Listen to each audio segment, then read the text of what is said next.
loves, welcome back to my channel. Tonight is gonna be a girl late night talk. I love doing these late night talks with you guys. I'm gonna be doing it more often. Hopefully we could focus more on relationship content that we all can relate to. Hold on, let me take a sip.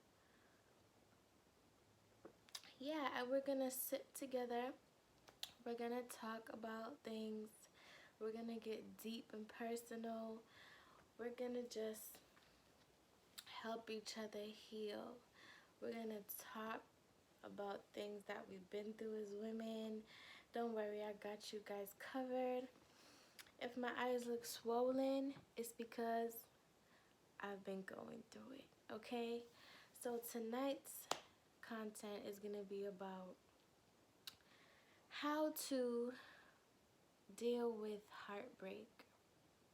You know, we've all had a broken heart a couple times in our lives, but it's always that one specific situation that affected us the most, right? So we're gonna sip, we're gonna talk, come chill and hang out with me, get your popcorn, get your late night snack, get comfortable, because we're gonna talk, okay? I took the time to make a list, so if you see me looking down, that's why. I want to make sure, well, hold on, let me get my eyebrows together. I want to make sure that I stay on topic and I give specific tips on how you can deal with a hard situation such as heartbreak. So let's get right into it. Please remember to like, comment, and subscribe to my channel. Tell a friend to tell a friend. And don't forget, every Wednesday and Friday, your content will be uploaded, okay? So, first things first. I would suggest to deal with heartbreak or any kind of disappointment, you should focus on things you love to do. Now, at an emotional time like that, you really don't want to be bothered, right? You really just feel like crap. You don't want to do nothing. But now, at this moment in time that you're feeling down, is the perfect time to try to reach out and focus more. Focus on the things you love to do, whatever that may be, whether it's work, a hobby of yours, reading, writing, YouTube, makeup, whatever it is, shopping, whatever hobby or whatever it is that you love to do, something that you're passionate about, it will take the pain away. Because the more you sulk and the more you stand still is the more the pain is gonna hit you, you know? And instead of dwelling on the pain, which it can only down spiral from there for you, you have to attack that energy with positivity. So I would say the first things first is to focus on whatever it is you love to do in your life, in your spare time, in your regular day routine, whatever that may be.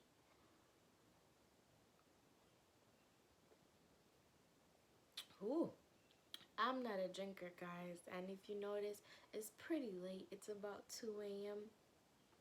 I'm up, my eyes are swollen, so you already know what that means. And I'm not a drinker, but here I am.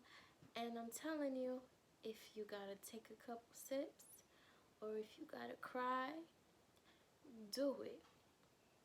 Do whatever you gotta do to get through that pain to make it worthwhile, because dwelling in the pain can definitely turn into a bad situation for you, especially if you're like me that has no support system, no guidance, no one around to uplift. So take my foolish advice, and if you have to dwell in the little vices to get through, it's okay. but I am no way, shape, or form endorsing any type of drug use. I would never, and I don't condone that. But I mean, you know what I mean. Okay, so second, excuse me. Heartbreak can bring bitterness and depression. We've all known that. We've all seen it happen, right? But it's always on a different level. I know personally for me, I pride myself on not becoming bitter. I try very, very, very, very, very hard not to become bitter. And it is a constant inner struggle within me. It affects me deeply because I've grown to see the women in my family, the women around me, my own mother become bitter. And it really does change your life when you have a bitter mindset, when you have a bitter heart. It can lead you down a road of no return. And I've always promised myself that no matter what, I would never, ever, ever, ever become bitter. And that's the number one thing that I've been struggling with nowadays. I don't know about you ladies out there, but bitterness is very lethal to any human being's well-being. Oh, that rhymed. It's very lethal, and you have to be very careful about it. So when it comes to heartbreak, you know, bitterness, depression, and maybe even suicidal thoughts will come into play. You have to try and conquer it. Try and conquer it with motivation. You have people out there that are motivational speakers. You have devotionals. If you're a person of faith and a believer of Almighty up above, you can try to use that to motivate you. You can also try to use like goals that you have in life, goals that you've always wanted to do. Try and tackle one of them to motivate you.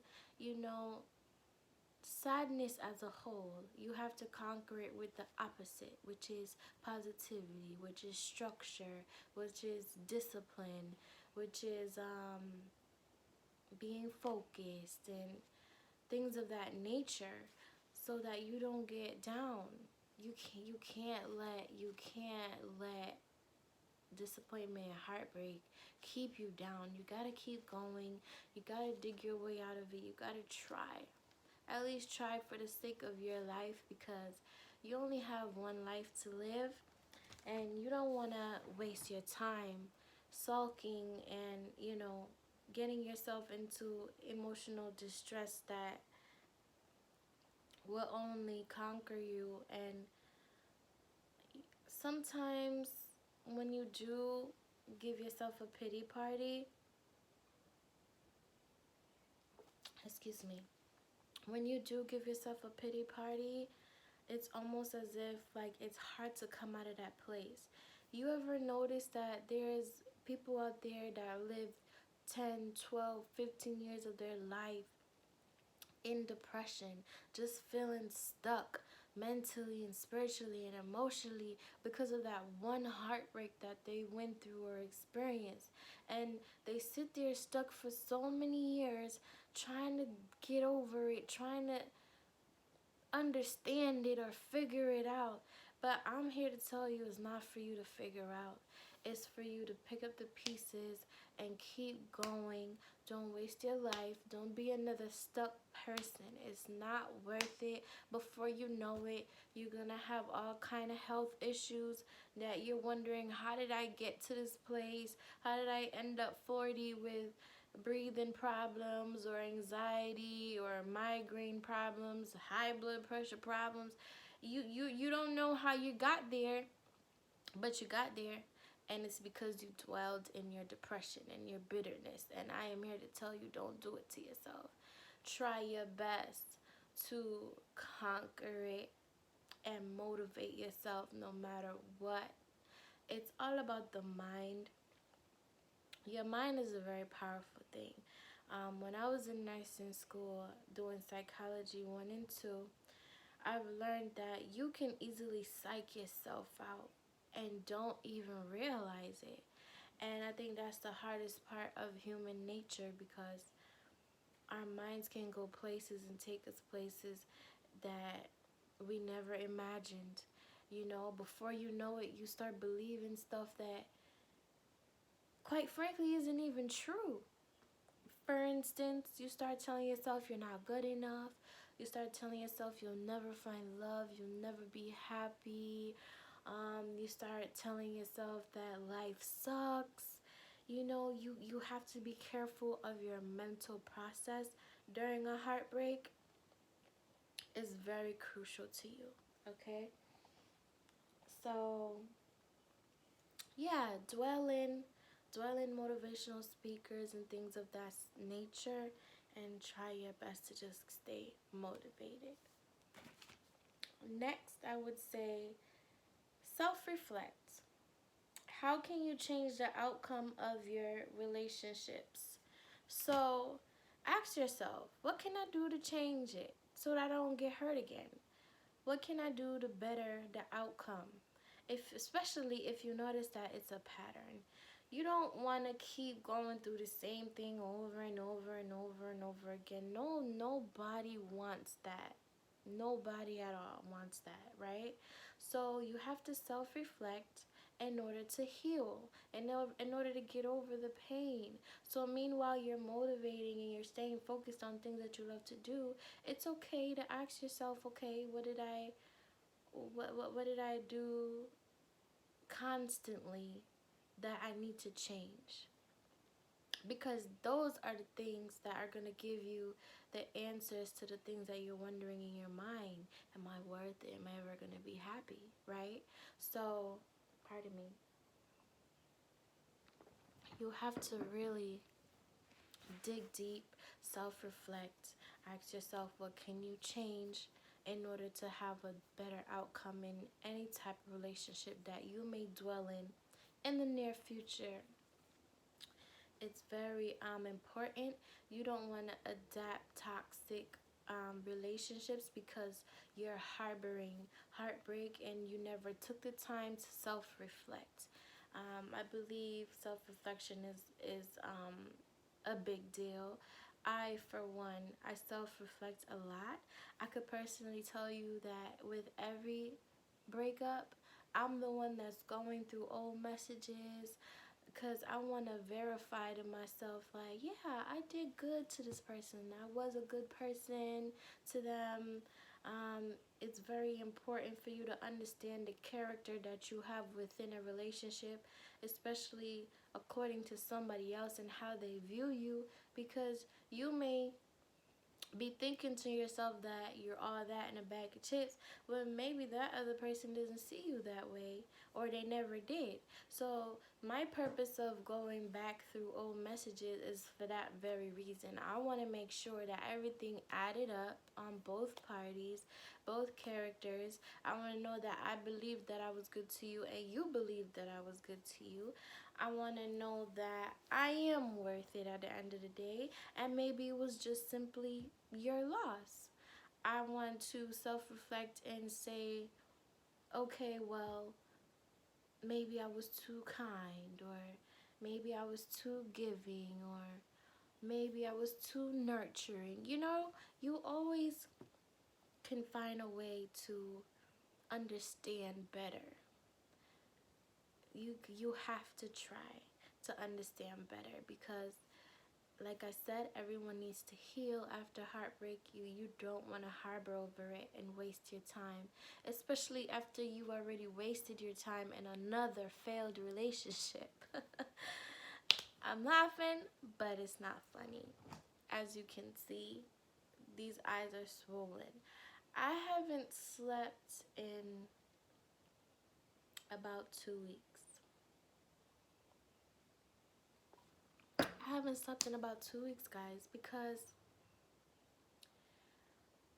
I can't sleep at night. I feel really burdened. I feel, sick and tired of being sick and tired. Um, I'm mentally and spiritually exhausted. And for those of you that used to watch my old videos before I started taking YouTube seriously, you know that I was in a very, very, very abusive marriage.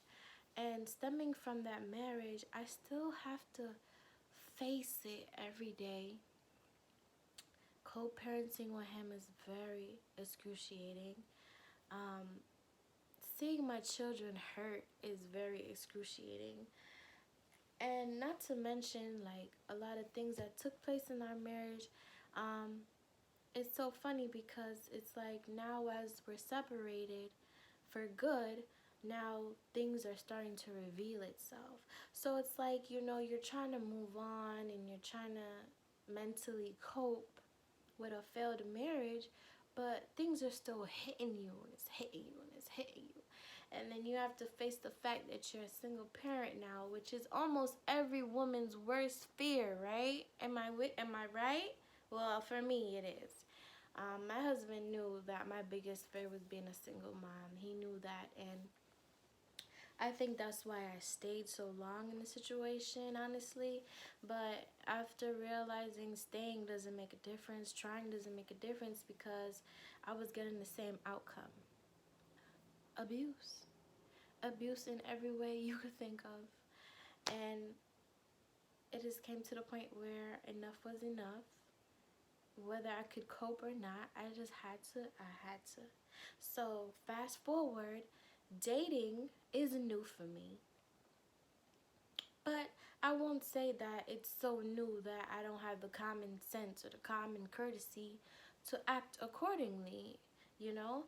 But it's just that you know, when you've been through what I've been through or experienced, you know what to look for. So you look for the red signs, and you don't want to be the one lady to put your past on the future person that you're dealing with, right? So you start to try to be patient. You start to try to look past certain behaviors, certain signs, and you start to overcompensate because you don't want to feel guilty or feel like you're protruding your past into your future. But that's where the heartbreak comes in, because you're trying to heal and you're hoping for better in a new person, but then the disappointment hits you hard because you overcompensated and you tried very hard to just make it be a different outcome. No woman in the world wants to keep going through disappointment and heartbreak. So we're going to try, right? Ultimately, we're going to put our all into a situation. We're going to try. We want a different outcome. We want to prove to ourselves that we can be happy. We can find a decent person. So I say all that to say that heartbreak is an everlasting thing. And you have to really know how to push past it. Don't let it break you down. I struggle with that a lot, I could personally admit. And it's a constant battle for me. And that's why I'm willing to share these things with you guys, because I've been through it and I could totally relate, and I know you guys can relate too. So last but not least, practice self-love. Start putting you first.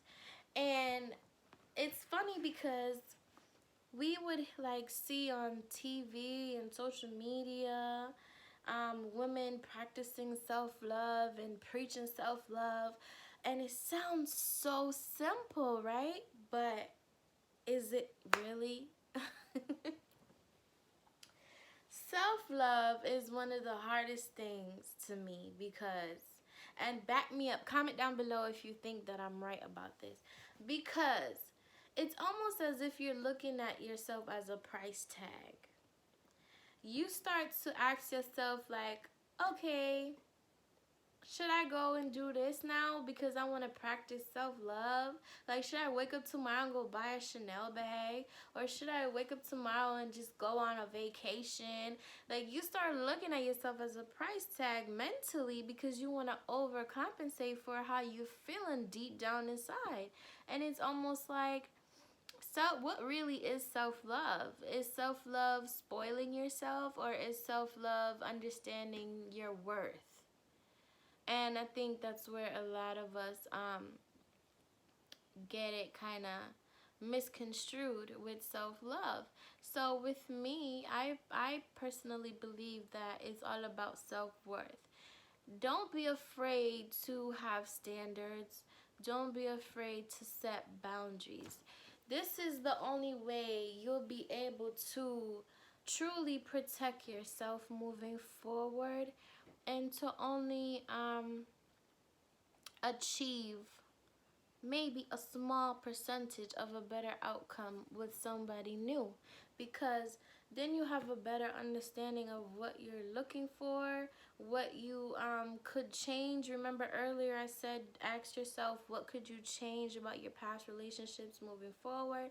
Yeah, so you have a better understanding moving forward of what you can change, what you want, and what you need. So don't be afraid to um determine your self-worth, your self-love, your self-value, all three of those things at this point in time during your heartbreak, during your emotional time, because it definitely is going to put things into perspective for you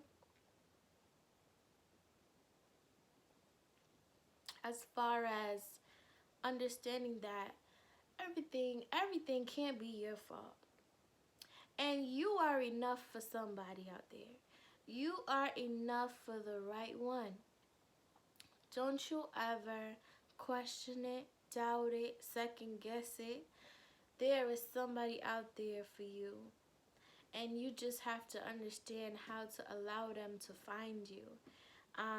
Yeah, you can still date. That's fine. And I don't think there's nothing wrong with dating while you're going through a heartbreak, because maybe that new person can help you actually get over it. They can actually help you heal. You never know. You don't know, but getting to know someone else or focusing on someone else can develop into really seeing the difference between the last person and the new person, and mentally you can compare and say like, okay, well, this person does this, he didn't, you know.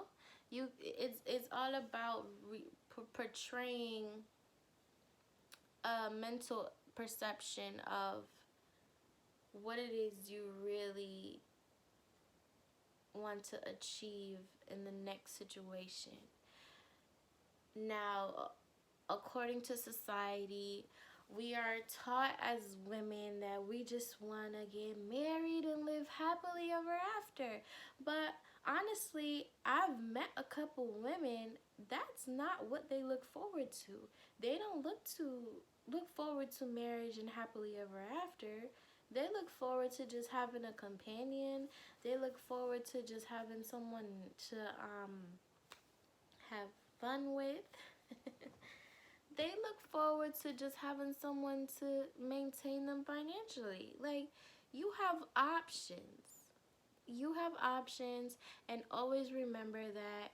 And remember that you come first. You come first no matter what the situation may be. Whatever it is that you're looking for, remember to put yourself first. And you'll definitely be able to take your time and crawl out of that heartbreak, that deep feeling of insecurity. Excuse me. It's not easy, but you can do it.